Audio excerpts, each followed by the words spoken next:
That's a mega mushroom burger patty right there, and James is going to compare it with the last shiitake mushroom patty that I made. This one has way more shiitake mushrooms than it has wild rice, and I can make it a really big patty and really thin and still flip it no problem. Now I used these TNT mushrooms this time because I got them really cheap from Superstore, and I noticed that for 15 grams, which they say is 3 pieces, which I don't know what that means because I'll show you. They say it's 1 gram of protein. And if I look at the Rooster brand or whatever, it says 4 mushrooms are 28 grams. Well, these ones were smaller mushrooms, so I don't understand that. And they have 6 grams of protein. So the last mushroom burger I made was the Rooster, and I'd paid a lot more for these from Great Canadian Wholesale, and from Superstore I paid a lot less for these ones, the TNT, which are usually more expensive. So I was pretty happy to find that.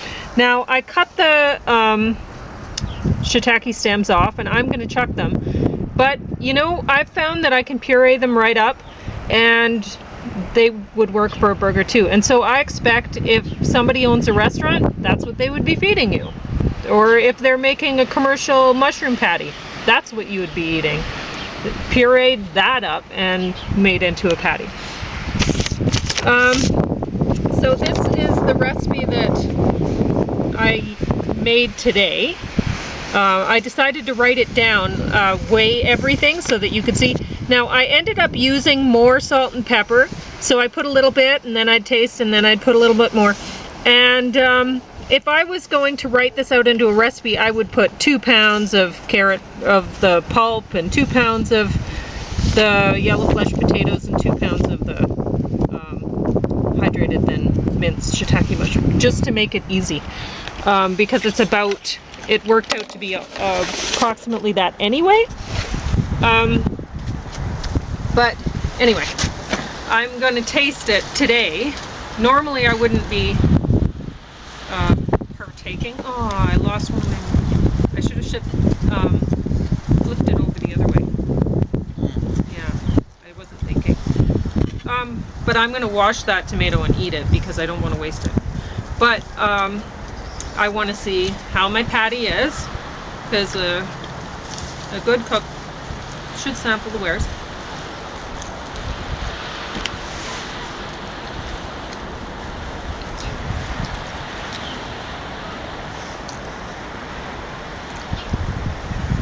It's good. It's not as flavorful as I would like.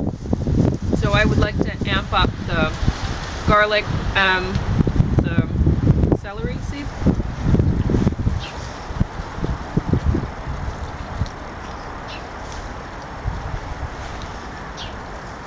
Yeah, they're both quite good. I think I prefer this one. Yeah, it's good. It would be more to James's flavor. It's a little bit like he likes things not very spicy. Almost like bland. Yeah. But for me, I would like a little more salt too. So I already put more salt and pepper. I don't need more pepper. But the pepper got to your throat. It did get to me a little bit. But a little more salt, a little more celery seed, and a little more garlic.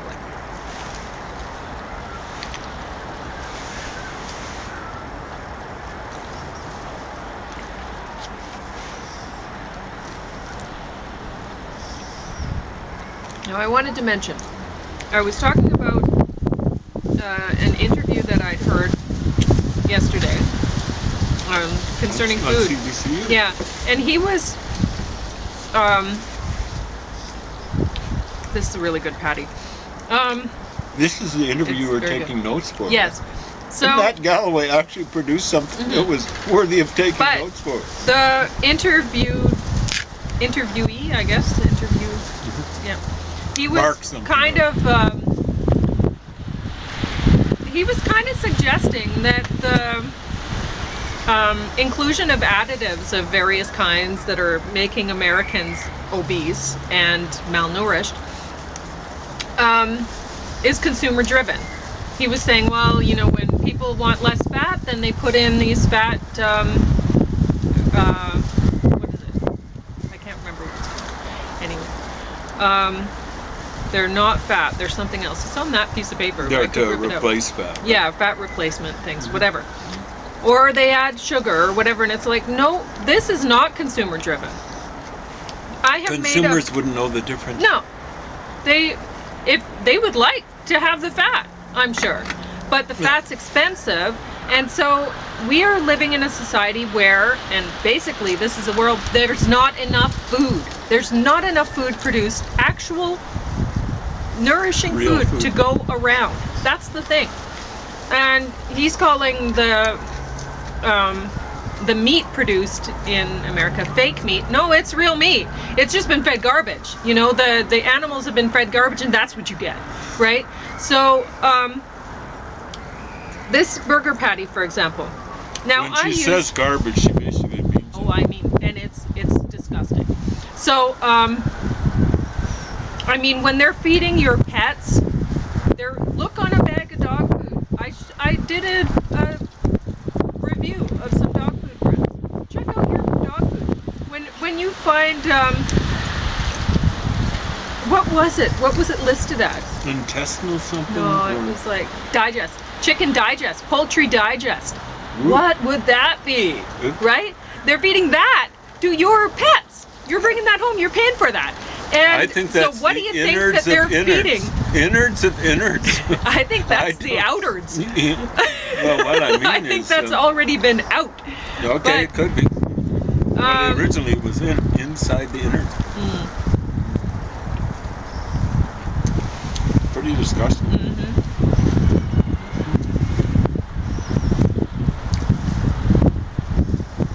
So I didn't make this bun. I don't know what it was made with. Flour? What flour? You know, I've seen that on a lot of bread products. It'll just list flour, and it's like, okay, why are they listing just flour? If it was wheat flour, they would list wheat flour. So what is this? Is this ground up bones made into flour? I don't know, right? You don't know. At the very least, on the paradigm of enriched, it's impoverished. Okay. The opposite of enriched. And that's really what I wanted to talk about today.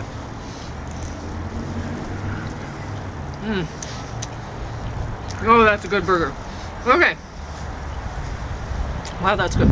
Okay. She's not making that up just because she's... Try it.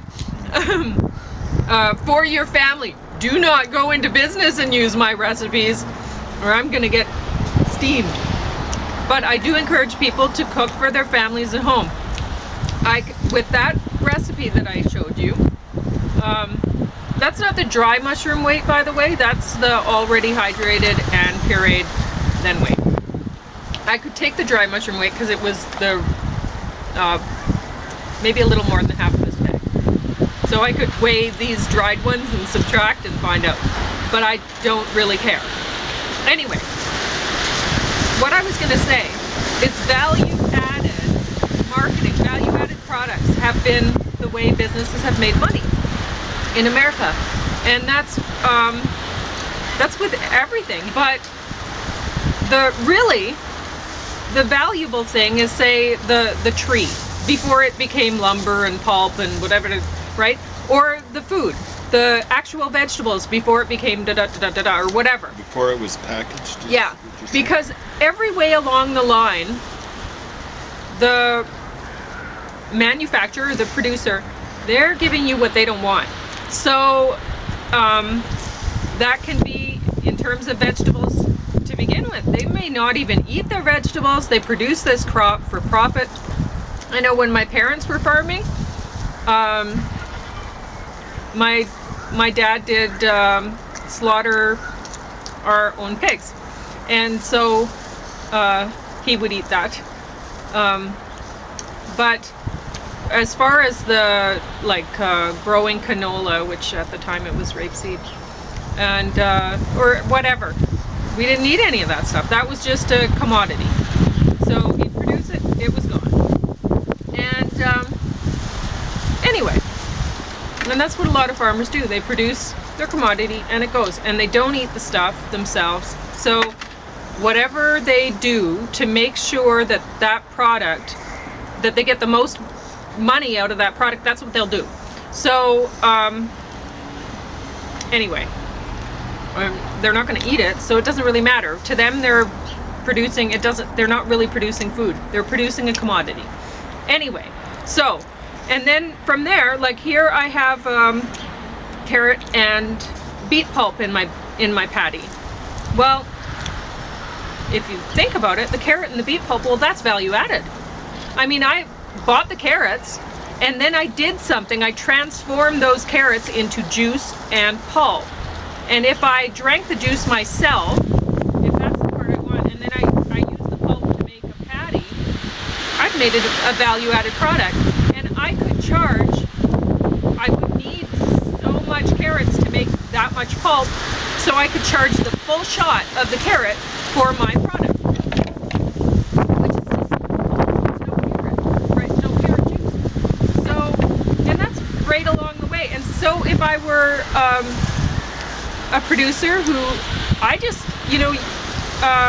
if you're trying to market a product, you're a businessman, you're trying to make money off of your commodity, whatever it is you're making. So, they're not really making food. They're making commodities, and you're buying it. You think it's food, but from their perspective, it is not. It is their business. It is how they're making money. So, like I was saying, if I were taking shiitake mushrooms and I wanted to consume them for myself and my family or whatever, I might use the shiitake mushrooms like I did in the burgers without the stems, but I might grind up these stems and sell them to somebody. Why would I throw them out? If I were a businessman and I was concerned with making money, as businessmen are, or they wouldn't stay in business, that would be used. And if I could manage to use it and sell it at a premium to human consumers for human consumption, say in a restaurant or whatever, you betcha I'd do that, right? Why wouldn't I? That's what they do all the way along the line. Every time you're getting value subtracted, value subtracted, value subtracted, until what you're actually eating isn't really food. Understand that, and let that inspire you to actually make real food for your family. Make something like these pulp patties. They're delicious. We're also ingesting the juice because we are making the stuff ourselves. Now, the patties are actually quite healthy if you look at the ingredient list. And pulp isn't totally unhealthy. The thing that I'm worried about here is the bun, actually. I don't know. Let's run into that. So pulp is like, the stuff that they use is the value subtracted, but oftentimes it wouldn't be all the way down to zero, however much they might want to do it. Mm-hmm. They're trying to not just get profits, they want to maximize profit. So what do they do with it? Oh yeah, they'll have golden taps in their washrooms, but what they really want to do is plow it back into business. So they want to get more machine and plant and stuff like that. That's good, Patty. And they don't necessarily want to hire workers, but they have to. But what that does is give them power. More and more power. They buy power with their profits. Mm-hmm. The smart ones. Well, you buy their power for them. They profit off of you as a worker, as a consumer, and as some people invest in the stock market. Unless they're the big honchos actually owning the companies, they're getting exploited there too. So they will take you on at least 3 markets. They will be taking producers too on the commodity market.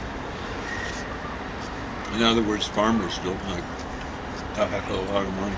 So I paid about, I think it was $9 for this package of shiitake mushrooms, and maybe $5 or so for the little package of wild rice. I used about half of each of those. Getting your throat again, or is that just the cold? But I like it peppery. Anyway, you must have made yours different from mine. No, I just didn't mix them up well enough. Oh, there we go. 'Cause mine was, No, I got a lot of pepper in a few bites. yeah. Mine But was, anyway, very, very no, I was handleable. just rushing. Okay. Anyway, Excuse me. so I mean, you can look at you can price out how much it costs for making the patties. That was pretty much the most expensive stuff that went into the patties. The wild rice for sure, and shiitake, okay. And then out of that, I made let's see, 9 per, so 27 burger patties. So cheap. It's so cheap, even if you're using premium products like wild rice and shiitake mushrooms. So cheap.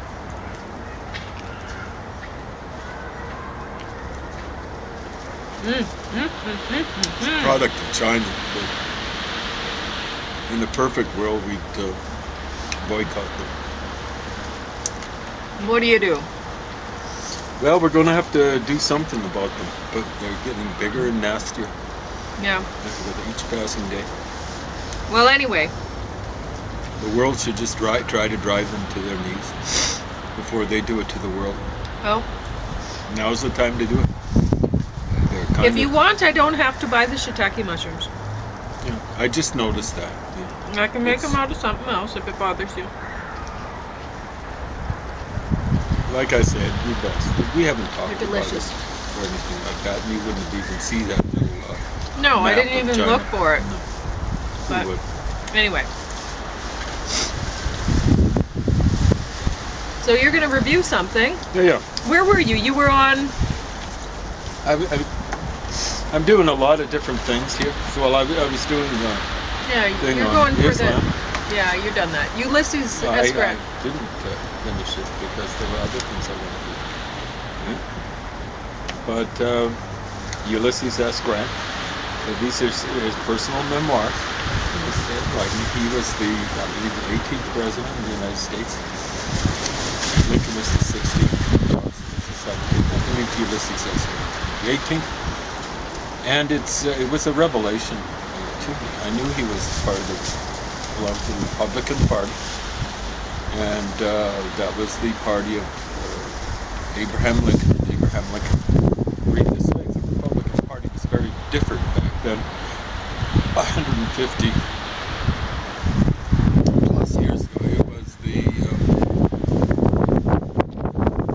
last reaction of the United States. The Democrats, the bad guys. Nowadays, the Democrats are basically the good guys. They're a lot better than the Labour Party or the NDP Party, frankly, is because they're more rational, more reasonable. A little bit like the Liberals. I don't like the Liberals in Canada terribly much, particularly because of Justin Trudeau and his high school kind of stupidities. But it's just as it works out, they've been more responsible than Labour, particularly the Labour Party under that Jeremy Corbyn, anti-Semite idiot. He's chosen to be a useless idiot to Muslims. Well, to Islam, I should say, really. I want to make a distinction between Muslims. There are some very nice Muslims. And Islam itself. It's not so nice. So, Ulysses S. Grant. And he actually says in his memoirs here that he was against going in. He still went. But he figured the Americans were kind of like, the way he puts it is they'd fought against British imperialism for their independence and ultimately their freedom. And here he figured that the U.S. was doing something similar to what the British did to the Americans. So that was a revelation. He's a military guy. I don't know if he's exactly a general then, but he was an officer. He had his own horse, you know, like it wasn't as though he's marching on foot like the regular grunts and stuff like that. And it's shocking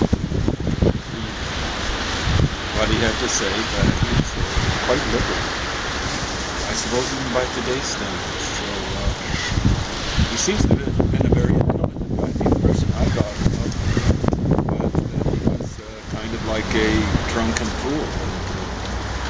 He let a lot of, I don't know if he personally was corrupt, but he let a lot of corruption get out of hand. He was not made to be a political leader, but he was, from what I can tell, made to be a military leader. So a lot of the coverage for him talks about him kind of like sacrificing huge whacks of union guys. You know, like he was kind of like a butcher or something like that.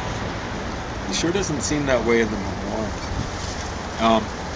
More union guys died because they were having to fight. It was maybe the first time trench warfare was used extensively, and trench warfare favors the defense, and they had to take out the scumbags in the southern United States.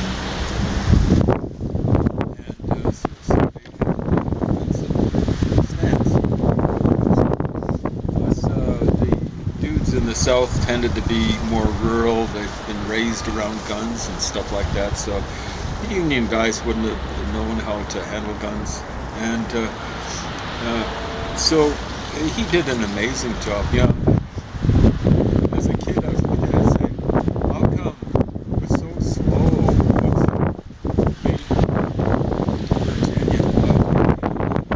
By that time, this is getting towards the end of the war.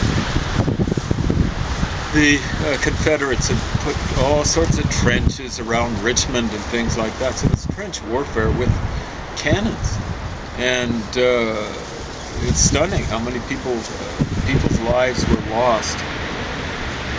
You know, like storming these trenches and things like that. So I used to wonder, why did he not go to Richmond directly? Kind of came in from the south and stuff like that.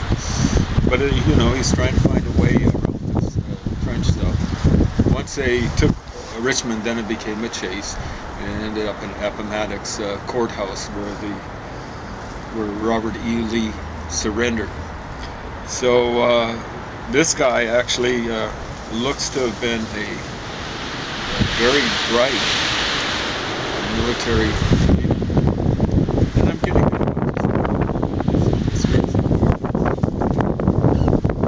it's not, hey, I was a bright leader.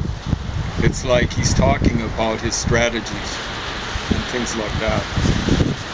And I get it from reading other things like that.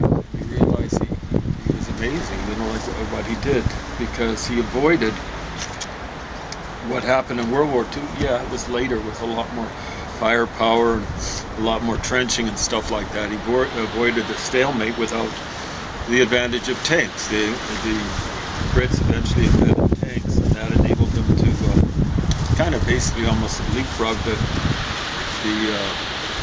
trenches in right at the end of World War I. So this comes as a recommended read for you a-holes, constantly calling down the United States and stuff like that. What are you essentializing it, reifying it, and things like that. The United States is a huge, big country, and it's got a huge, sprawling history, and it's had areas of reaction and periods of reaction and stuff like that. But basically, it's been a force for, a four-letter word, G-O-O-D, in the world. You got that? Don't take my word for it. Read. And don't be reading the usual internet sources. Stuff like that. Read a lot of different things. So I'm friendly to this guy. I didn't know whether I'd be friendly. I just read it, right? I want you to read, so I gave you an introduction to this. I want you to read a lot about religions, not just about history and war and all that sort of stuff. Have you gotten through that one yet? This one I'm working on. So, but I've gone through the Book of Mormon. Yeah. But this is just in Ukrainian. It's a bit of a challenge. So I'm not saying you have to read it in Ukrainian, but I am saying if you're going to be criticizing me, you'd better start picking up the languages. And this is the way I'm doing it. I'm 67 years old. I'm not leaving you in my dust. I've left you in my dust. My dust has settled. It's turning into sandstone under your feet, you idiots. This is something I finished just this morning. Better start reading politics and stuff like that. So here's for you Sputniks, okay? Newsflash, it hadn't hit this guy. You know, Andrei Gromyko, who was like the foreign minister for so long for the Soviets, the anti-Soviets, really. The Soviets were supposed to be democratic organizations, and I can recall reading one guy. You know, this goes back when he was crying. You know, Put this away so I can warm up. When are we Russians going to get our Soviets? Never. It's a democratic institution. So this guy keeps on talking about Russia as being legitimately democratic and being cynical about the democracy in the United States.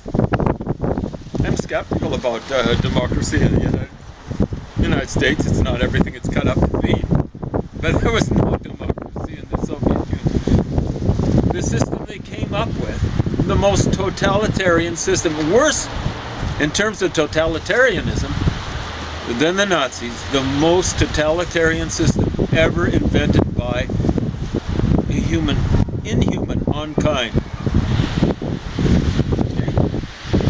Not humankind, but inhuman mankind. So here he is, he's got his finger pointing up in the air, he's looking a little bit like Osama bin Laden lecturing the world. And am I resorting to melodrama? Or am I making this romantic by comparing this to Osama bin Laden?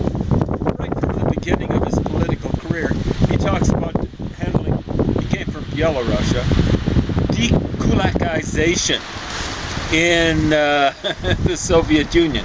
This was in 1930. Now, I don't know if they had much of a famine in Belarusia where he was working.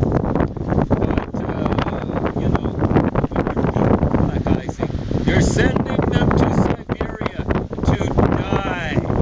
He was involved in class, not ethnic cleansing.